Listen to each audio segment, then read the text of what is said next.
Good morning everyone! Welcome to my channel and it's me again, ang inyong chismosong Kaalda Vlogger. So gusto ko munang magpasalamat sa inyong lahat sa mga walang sawang tumatangkilik, nanonood, sumusuport at sumusubaybay ng mga content ko araw-araw dito sa aking channel. So thank you so much for the love and support na binibigay ninyo, especially sa oras na nilalaan ninyo para manood dito sa YT channel ko. So ito huwag ninyong babaktawan o lalaktawan tong ating very interesting main topic ngayong araw. I'm sure na hindi ninyo pagsisisihan na pinanood nyo to mula umpisa hanggang hulihan. And syempre, huwag kayong mag-i-skip ng segments, okay? So, eto na, dumako na tayo sa ating main topic for today's video na very interesting for today.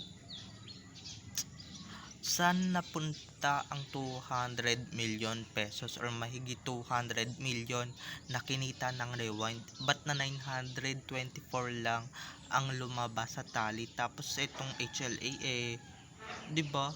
930 million. Ano 'yan? Mas mataas nga yung Rewind dyan eh. So, eto na guys, watch this. Mamaya ipapaliwanag ko sa inyo ng buong buo. So, eto na guys, watch this. At kung nakita nyo na ngayong recap, so once again say TTO sa mga admins. So maraming salamat dahil pinagkakatiwalaan nyo ako and syempre sa inyong lahat. Kung hindi dahil sa inyo, wala ako dito sa kinalalagyan ko. Alam kong maraming naiinggit sa akin pero hayaan na lang natin sila. Hindi naman natin hindi naman tayo mabubuhay dyan sa mga inggitero at inggitera dyan sa tabi-tabi. So eto na, dumako na tayo sa ating main topic for today's video. Like what I said earlier, nasaan pala ang 200 plus million na kinita ng Rewind? But itong nasa tally bilang highest grossing Filipino films, ang baba ng kinita ng Rewind. Sa tutuusin, nung kinita nila nung December 2023, 'di ba umabot din ng 1 billion plus. Tapos itong HLA napakayabang ninyo, 930 million pesos. Eto nasaan napunta yung 1 billion or 200 million na kinita ng Rewind? Nasaan, 'di ba? Kung mangguguyo lang naman din kayo, di dapat, 'di ba? Mas mataas yung Rewind kasi yun naman talaga ang naunang pelikula ng ninyo, 'di ba? Doon sa MMFF at saka Hello.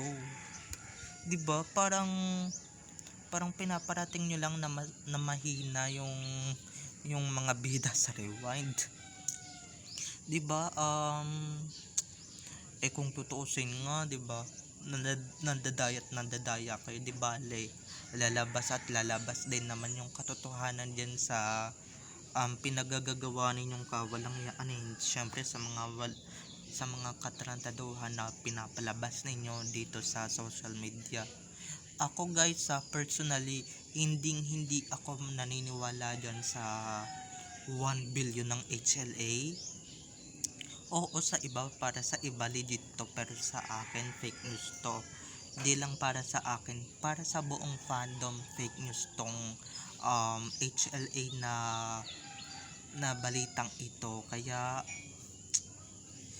wala tayong magagawa. And syempre, alam niyo naman, pagka obvious talaga ang nagmaniobra, 'di ba?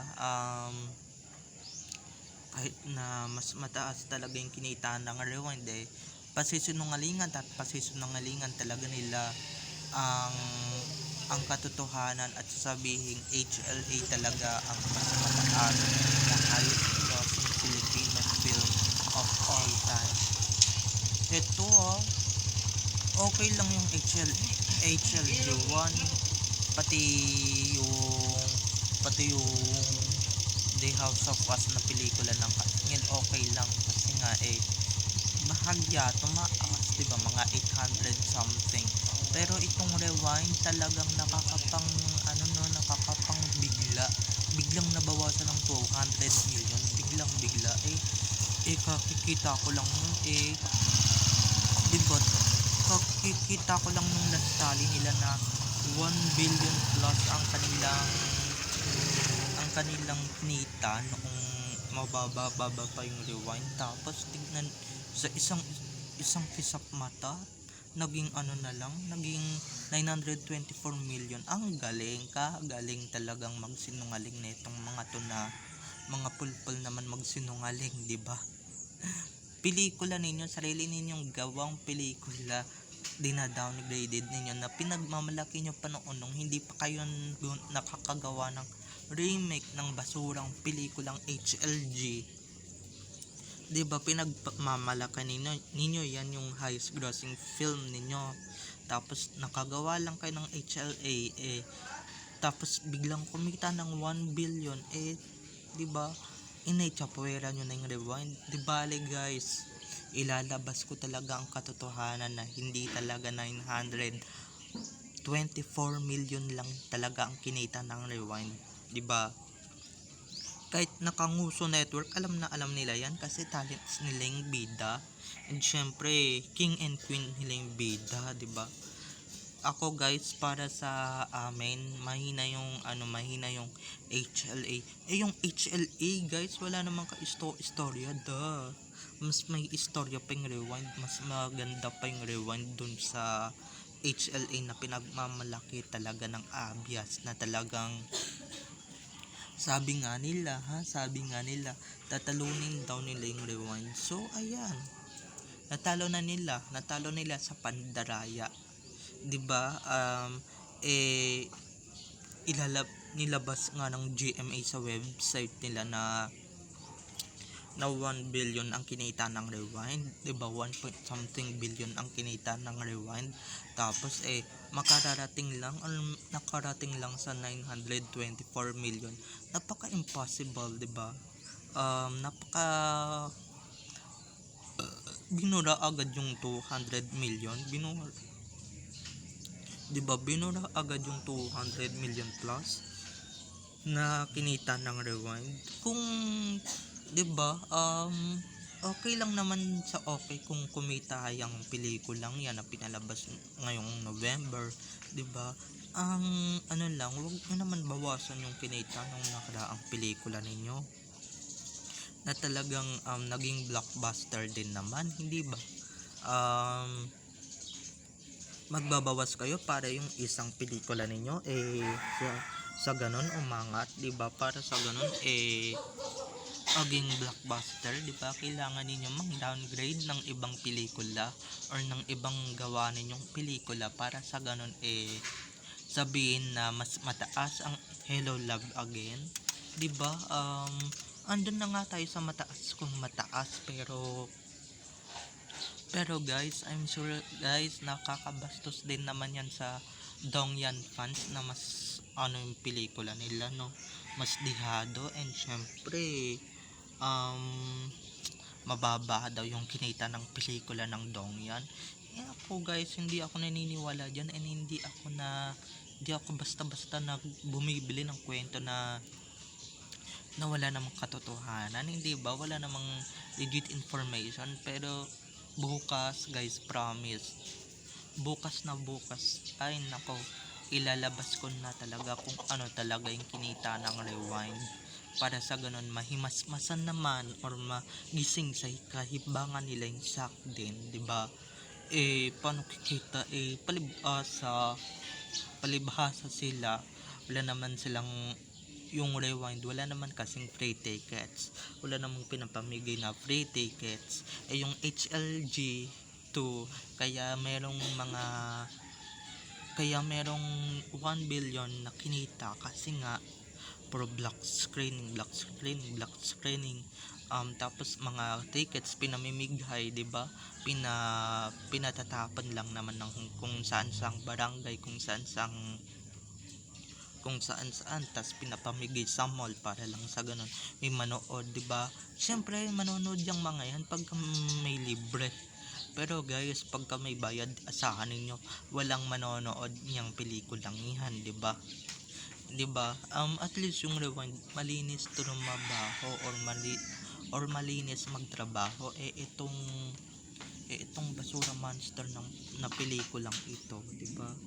Napakadumi maglaro, napakadumi magtrabaho. Ito hindi naman ako sa nambabash or nang da-downgrade man lang.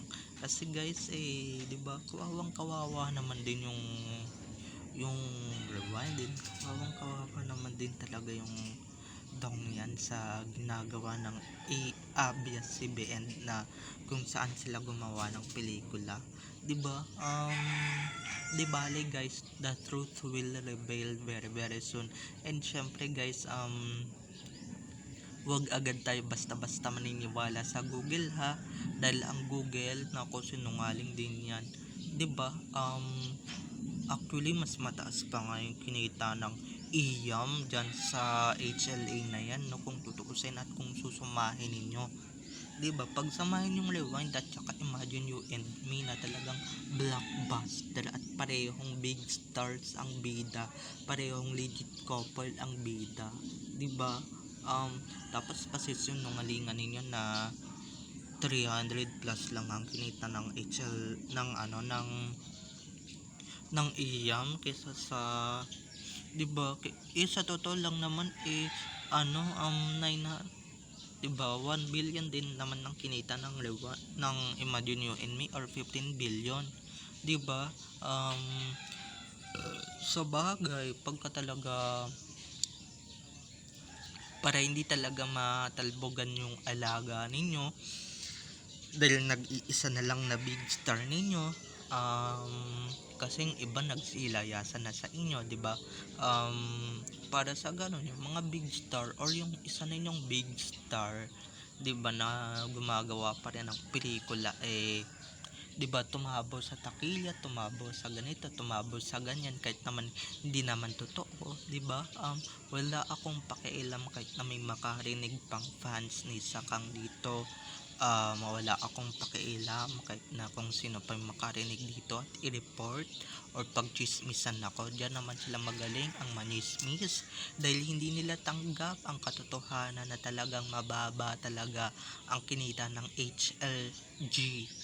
Okay, para sa akin downgraded itong ginagawa nila, and syempre nang da-down sila ng ibang artista na malakas din naman, 'di ba? Para sa kanila legit to, pero ito fake news. So, 'di ba? Wala tayong magagawa, sila yung nagdesisyon yan and sila yung naglalabas niyan. So daya, patong kung patong talaga ang ilalabas nila. So bye-bye na mga ka-ADN, I love you all, have a nice day, keep safe and God bless. So wag kayong mag-alala guys, ilalabas ko yan bukas, okay? So bye-bye na, I love you all. So don't forget to subscribe to my YouTube channel. And syempre, huwag ninyong kalimutan na i-click ang notification bell para sa ganon ma-notified kayo sa mga susunod ko pang i-upload ng mga videos patungkol kina Main at Alden, and syempre patungkol sa kanilang mga buhay-buhay inside or outside man yan sa showbiz. Okay? So bye-bye na mga ka-Aldab Nation. Enjoy watching everyone. Bye-bye!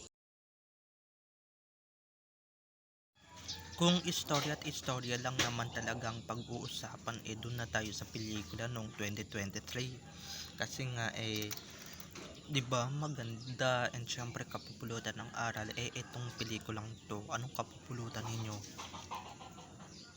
'Di ba, wag nga kayo, and syempre yung Rewind talaga may mga bumili ng tickets pero 'di ba, ganyan lang yung kinita, ganyan lang naman talaga yung nilabas ninyo. Napaka ninyo, 'di ba? Nasan yung hustisya, and syempre nasan yung ako guys, napanood ko na to personally sa YouTube, syempre maganda, 'di ba? Kaysa naman din sa HLG na yan, papunta na tayo sa Viva Max or sa Viva Max, 'di ba? Walang makitang wholesomeness, puro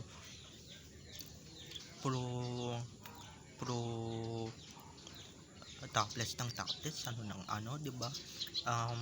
Hindi acting yung binebenta. So alam naman natin guys kung paano kumita yan, and syempre paano na kumita yan ng malaki. Simple lang, ginamitan kasi yan ng itim ng salamangka ng network nila, kaya yan, 'di ba? Mas mababa pa ng ilang porsyento sa sa dong yan, yung cash din, 'di ba? Di bali guys, ilalabas din natin yung totoo. Bye bye na, I love you all, enjoy watching everyone, bye bye.